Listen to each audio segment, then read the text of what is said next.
How now? What are they doing here? Isn't an attack? More likely a parley. See they carry green branches? They plan to surrender, most likely. He that is walking between the centaur and the giant has no look of surrender in his face. I wonder who he might be. He's certainly not the boy Caspian. Oh, indeed. This is a fell warrior, I warrant you, and a nobler man than Miraz ever was. What mail he wears! None of our smiths could make the like. I'll wager he brings us a challenge, and not the slightest thought of surrender. How then? We hold the enemy in our fists here. Miraz would never be so harebrained as to throw away his advantage on a combat. He might be brought to it.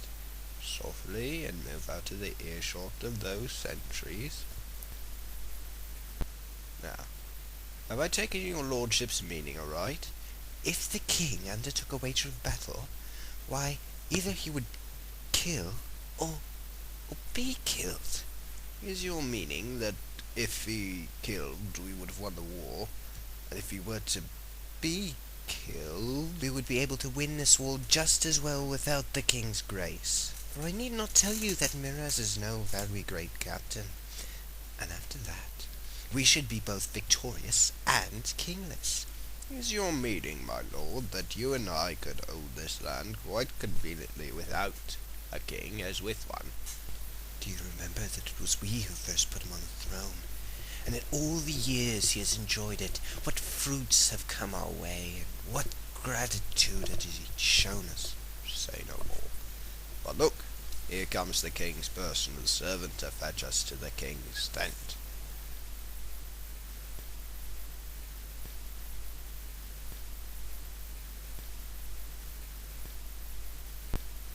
There! See what a pack of nursery tales the jackanape of a nephew has sent us. By your leave, sire.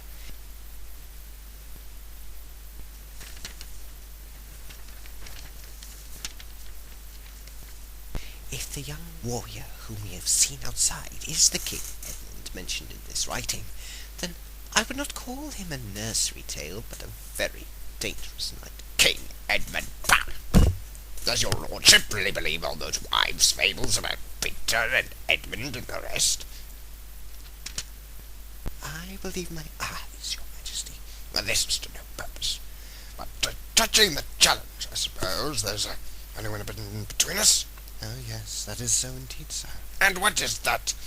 You must undoubtedly refuse it, of course.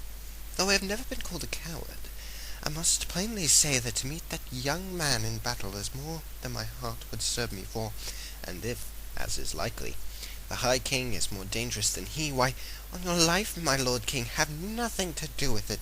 Bah! It was not that sort of counsel I wanted. Do you think I'm asking if I should be afraid to meet this Peter? If there is such a man, do you think I fear him? Huh? I wanted your counsel on the policy of the matter, whether we, having the advantage, should hazard it on the wager of a battle. To which I can only answer, your majesty, that for all reasons the challenge should be refused. There is death in a strange knight's face. There you are again. Are you trying to imply that I'm as great a coward as your lordship? Your majesty may say your pleasure. You talk like an old woman, Lizelle. What say you, my lord Sir Caspian? Do not touch it, sire. And what your majesty says of the policy of the thing comes in very happily.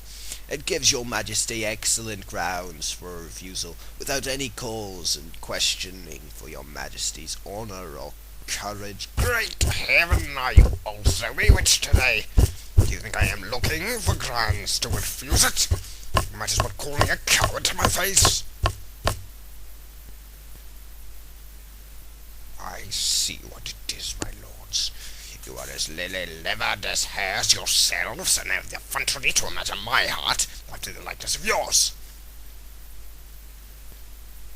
Grounds for refusal, indeed. Excuses for not fighting, huh? Are you soldiers? Are you Telmarians? Are you men? Huh? And if I do refuse it, you will think and teach others to think I was afraid. Is that not so?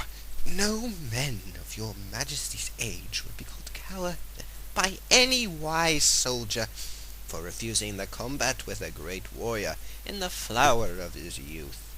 So I'm to be adorted with one foot at the grave as well as a dastard, huh? I'll tell you what it is, my lords. With your women's counsels, you have done the very opposite of your intent. I had meant to refuse it, but I'll accept it. Do you hear? Accept it, and not be shamed because some witchcraft or treason has frozen both your bloods. We beseech your majesty.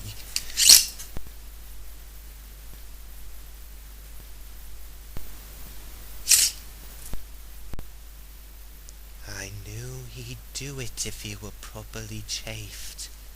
But I will not forget he called me coward. It shall be paid for.